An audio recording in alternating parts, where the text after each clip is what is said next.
à tous et c'est bienvenue pour cette nouvelle review spoil et non spoil sur la review finale de House of the Dragon qui est enfin terminée il y a lundi dernier avec ce 10e épisode que je qualifierais totalement épique, tout comme le 9e et le reste de la saga, le reste de la série je veux dire.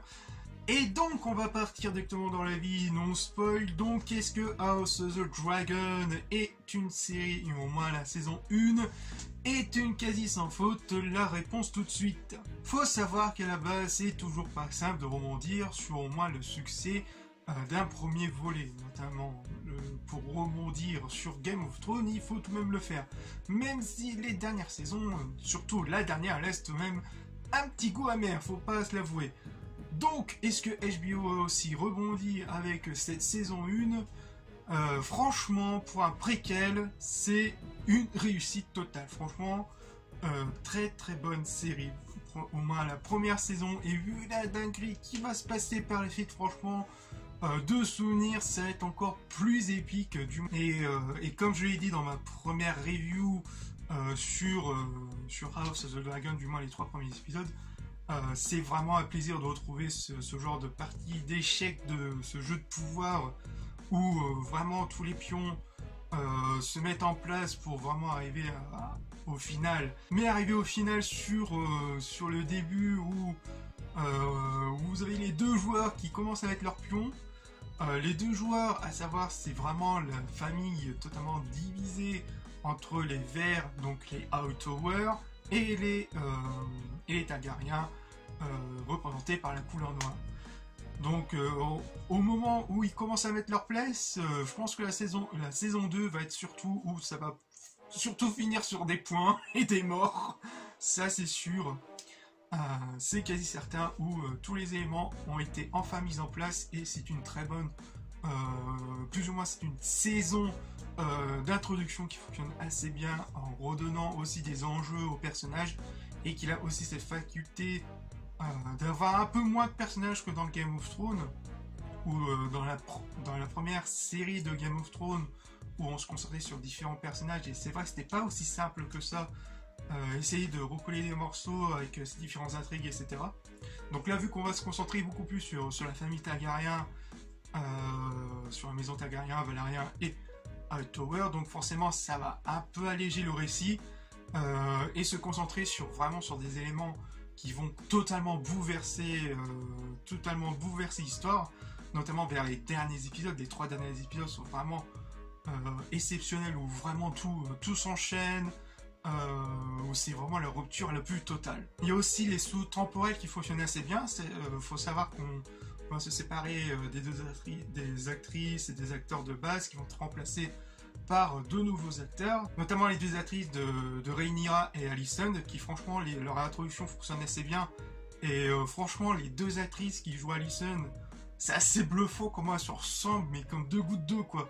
Je trouve que ça fonctionne beaucoup mieux, qu'on ça un peu moins pour Rhaenyra, mais franchement leur introduction passe tout de même assez bien, sont assez bien incrustés, et franchement on sent tout de même le temps qui est passé, notamment au niveau de l'écriture de leurs personnages, où on sent vraiment qu'ils ont pris de l'âge, qu'ils ont pris un peu plus d'expérience, notamment Rhaenyra justement, où vers les derniers épisodes où tu vois vraiment qu'elle a un peu hérité le self-control un peu de son père donc Viserys, qui franchement masterclass franchement, mais c'est un des meilleurs rôles que j'ai vu, notamment dans un certain, je pense que c'est le 7e ou le 8e, je crois que c'est le 8e, ouais le 8e. Franchement le mec il nous laissait tout de même un peu cette image durant au moins les premières parties des épisodes, où vraiment il nous laissait vraiment un sorte de roi un peu maladroit, que je pense que je l'ai dit un peu dans ma première review, où c'était un peu le roi maladroit, mais qui restait tout de même droit dans ses bottes, et qui restait tout de même dans ses idées. Là franchement il est encore plus de ça, il a encore plus augmenté le level pour vraiment être jusqu'au bout, être le roi qui qui montre vraiment ses burnes et qui joue aussi le rôle de vraiment de garde-fou. Je sais plus si ça se dit, je sais pas si ça se dit comme ça, mais sorte vraiment c'est le mec qui tient l'équilibre dans la force. C'est ça. Il y a aussi le personnage interprété par l'excellente Matt Smith, j'ai arrivé à prononcer, de l'ancien docteur, le numéro 11, je crois, c'était le 11e docteur, qui franchement nous il rend une interprétation incroyable du personnage de Daemon Targaryen, qui est le frère du roi Viserys, qui franchement vraiment joue les psychopathes et vraiment plus une tête brûlée, où lui vraiment dans l'action.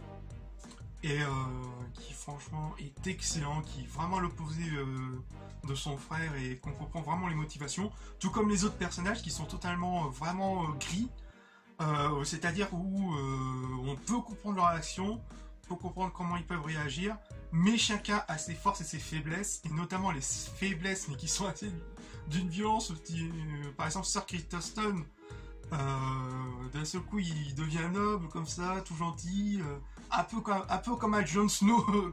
C'était un peu comme un Jon Snow ou un Ned Stark, un peu sur l'honneur, etc. Puis au fur et à mesure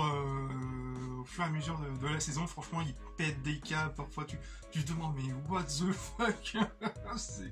C'est une dinguerie, c'est une dinguerie. Et surtout il y a aussi ce parallèle avec l'épisode 1 sur le dernier épisode. Je vais essayer de pas trop spoil, je pense que j'en parlerai un peu plus dans la zone spoiler, mais il y a ce parallèle où vers la fin de l'épisode 1 avec les deux camps qui se rejoignent et tout, où tu sens que ça va péter, et encore une fois Rhaenyra revient mais avec un peu plus d'expérience, etc. de l'autre côté, etc.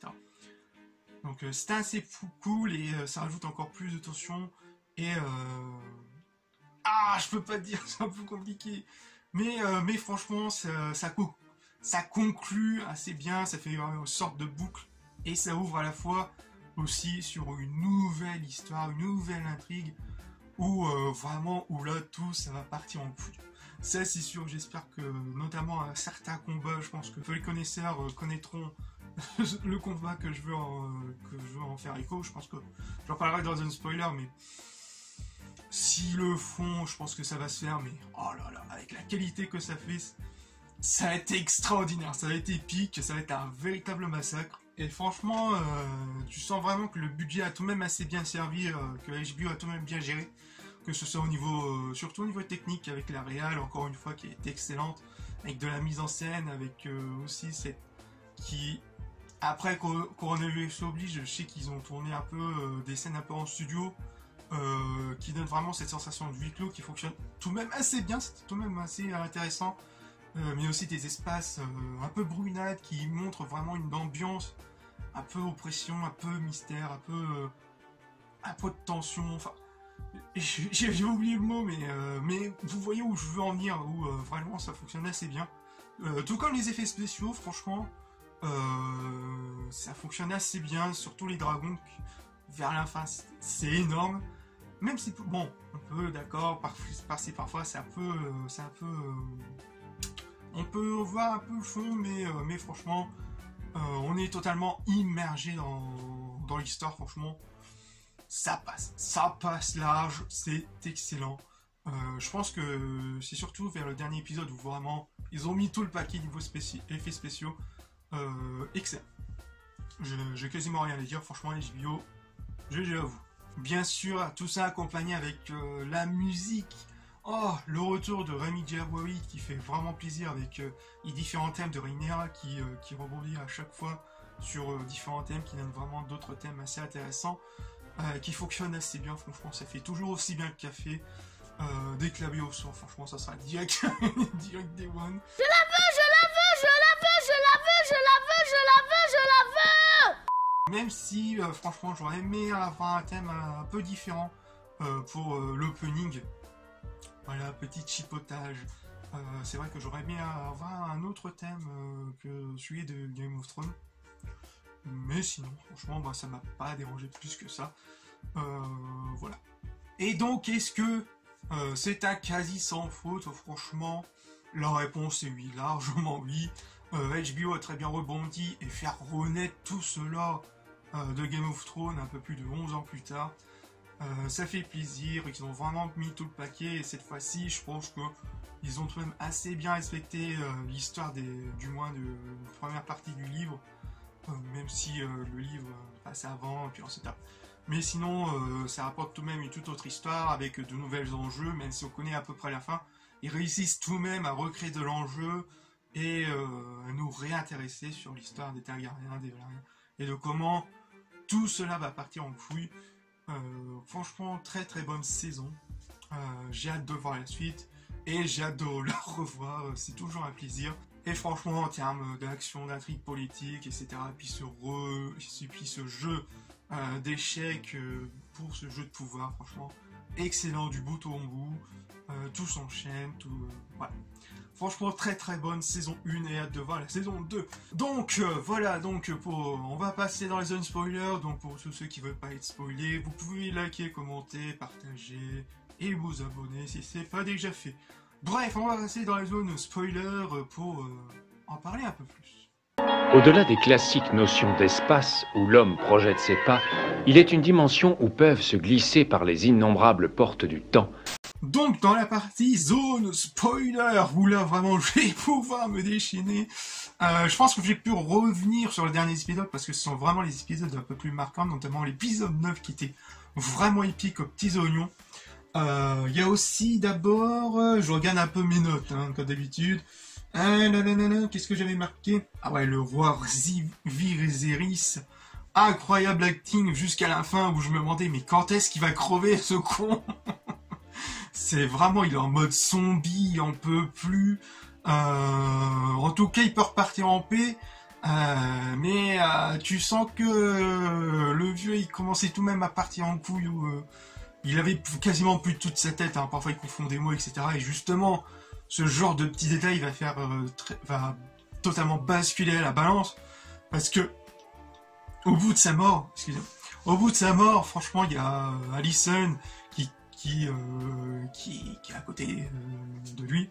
Et franchement, quand il récite encore une fois la fameuse prophétie de Aegon, avec un enfant unique Targaryen qui va réunir tout le monde pour contrer la grande menace des ténèbres, etc. Qui elle croit que le Aegon que Viserys a disait, elle croit vraiment que c'est le Aegon, que c'était son fils, quoi. Aegon II. Donc forcément ça crée l'embrouille, etc. Et puis on repasse sur un épisode 9, mais totalement huis clos, mais excellent de bout en bout. On va vraiment se concentrer uniquement sur les Hightower. Et notamment sur Alicent qui va totalement changer psychologiquement et qui va totalement changer son opinion, notamment avec son dialogue avec Rhaenys. Qui encore une fois nous montre que les personnes âgées, il faut toujours se méfier. Rhaenys qui va totalement lui chambouler, qui va lui donner plus ou moins raison, et que Alicent va plus prendre son parti à elle que parti de son père, donc elle va comprendre aussi que son père complote contre lui, etc. Et puis c'était vraiment une course contre la montre pour récupérer Aegon, parce que Aegon avait disparu, etc. Et pour le retrouver, il y avait d'un côté, il y avait deux camps qui commençaient à se séparer entre le père et la fille, et il y a aussi cet élément assez important avec le frère, comment il s'appelle déjà ce con, avec Aemon, qui lui a toujours vraiment la rage envers les Targaryens, donc envers ses cousins, c'est tellement le bordel, bon enfin bref, avec Aemon qui lui se croit vraiment le plus intelligent, le plus fort, vu qu'il a le plus gros dragon de tout Westeros, un élément très important, franchement. Voilà, il veut aussi sa petite part du gâteau, tout comme Aegon 2 qui lui hésite un peu, il veut vraiment pas lui trône, mais une fois quand il est sur place, etc., franchement, il s'est...